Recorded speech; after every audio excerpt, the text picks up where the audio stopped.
Welcome back to Cherry Pickin, presented by Owner's Box, our third episode of the year.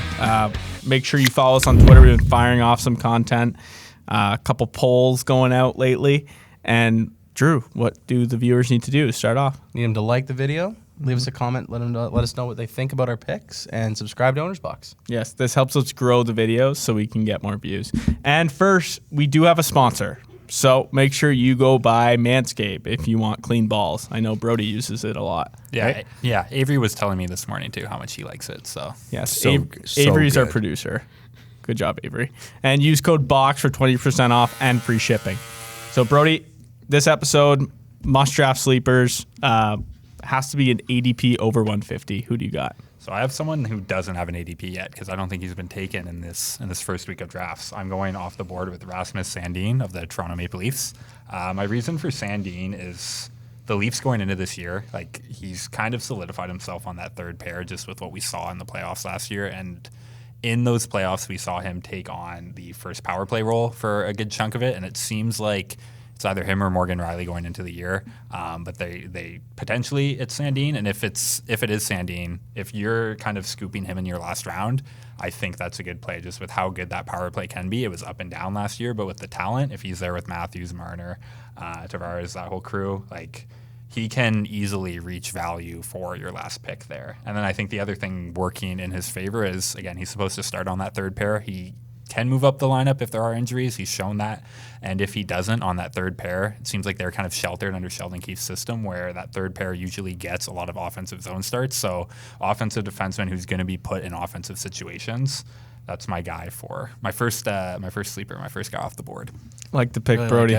Really like it. I worry about him staying in that lineup, but a little bit. We'll see. I think they've seen enough that he should be in, but that's why he's risky. That's why he's not going yet. Yeah. No one knows. It's a low risk pick, right? Like if he doesn't end up having any power play time after 2 weeks, you can drop him, pick up another guy. It's the last pick in the draft. Like you're not investing a lot in him, so yeah, really like that pick. Lots of upside. Okay, thanks, boys. One sleeper, which I don't think you can get many true number ones this late, and that's Zach Werenski. Obviously, Seth Jones is gone, going to Chicago Blackhawks.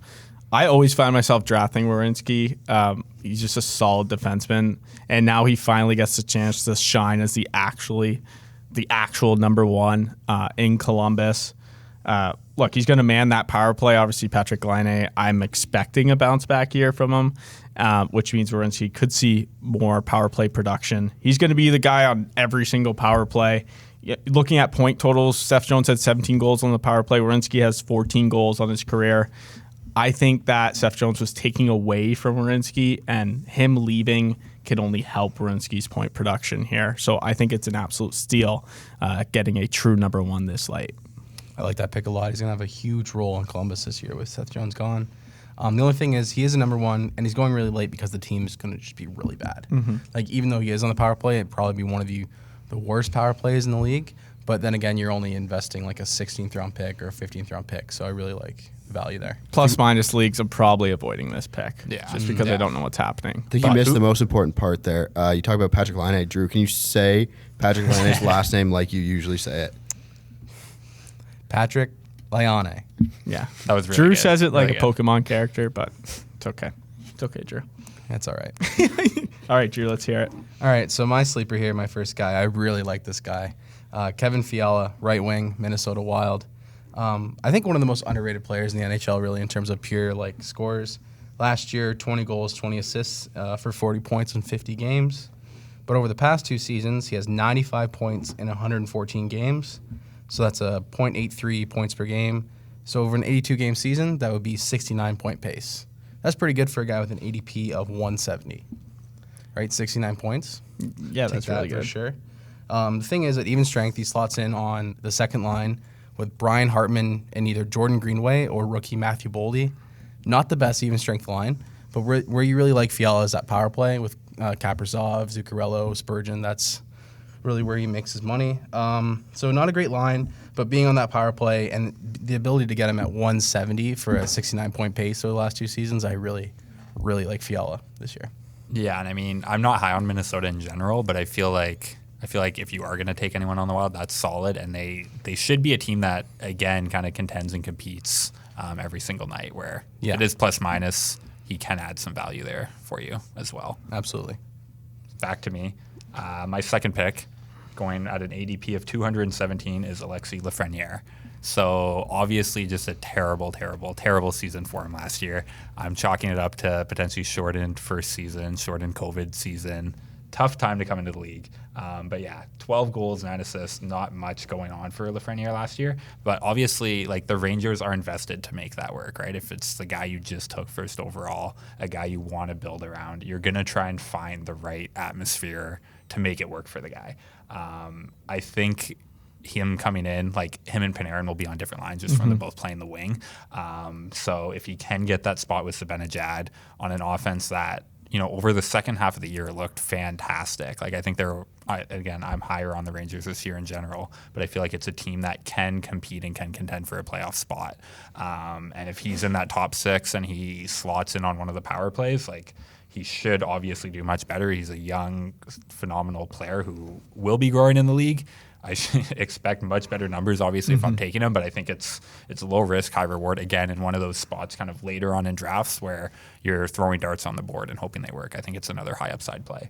Yes. No, yeah, I agree. I think all eyes were on him last year. Obviously, we saw what he did with the junior team there for Team Canada, and a lot of people had high expectations for him coming into the league, and obviously he didn't really live up to him. So this year I feel like the pressure is going to be off and he can actually settle in and have a really good season. Kind of similar to Capo Caco. Also had a lot of expectations, kind of stepped in.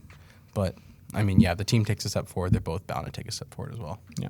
All right, so my second guy, this is a guy who has been getting undrafted.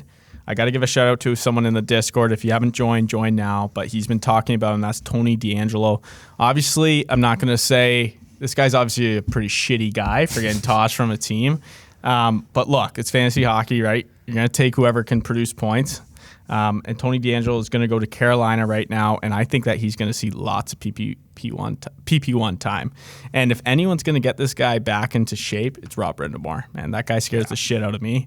That guy could tell me anything, and I'd do it. Probably the scariest coach in the NHL. But Tony DeAngelo, he averaged 304 PP time per game. In 2019. That's a pretty high number. It's like top 10 in defensemen. Yeah. So obviously this guy is very good on the power play. Dougie Hamilton is gone, which means Tony DeAngelo could easily step in here for the power play. Look, getting undrafted and like saying all this, you worry about his character, but he's had like a year to reflect.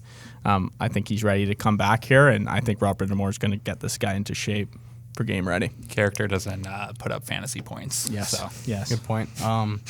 Coming Big from a guy that hole. drafted Watson in football. Definitely a big hole in the power play with Dougie Hamilton now with the Devils, so good pick. Kind of a controversial guy, kind of a weird guy, but, I mean, yeah, fantasy points are fantasy points, right? Yep, that's for sure. Drew, let's hear it.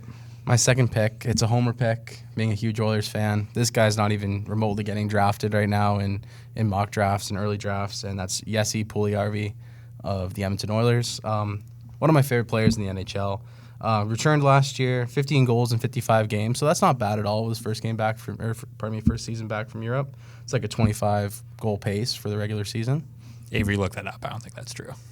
15 and 55. I think it's just under, but Probably like 24. yeah, close enough. Yeah. Close enough. I'm just giving you shit. So he skates with McDavid on that first line, right? And they went out and signed Hyman for the left wing on that line. So first line time with the best player in the world, you'll take that. But I also think there's an opportunity for him to get that 5th spot on power play 1. You have 4 locks in the power play, right? McDavid, Draisaitl, Ryan Nugent-Hopkins, Tyson Barrie. The 5th spot is either going to be a second D with Darnell Nurse, Zach Hyman, or Jesse Puljujarvi. So there is a chance he gets that 5th spot, maybe that net front guy. Like, they've used kind of weird guys in the past, right? Like Mark Letestu at one point, and then they had Alex Chason. Like, they kind of throw in a role player there in that 5th spot for the front of the net. Yes, he's a big body. If he can also hop on that power play, look out, and that's definitely a guy I'm taking with the last pick in my draft this year. Yeah, so same thing where if it's your last pick, there's no real risk there. What's your best available? He has his best season. What do you think it can be? I think no more than 55 points, though, still. Like, probably 50, 55 points would be a really good season for him. That's solid out of your last pick. Yeah.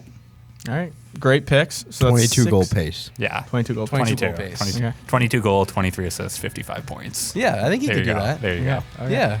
Hey, 6 must-draft sleepers. Make sure you like, comment below who you guys are picking in the, I guess, what would that be? Last 2 rounds. Yes, last 2 rounds of your drafts.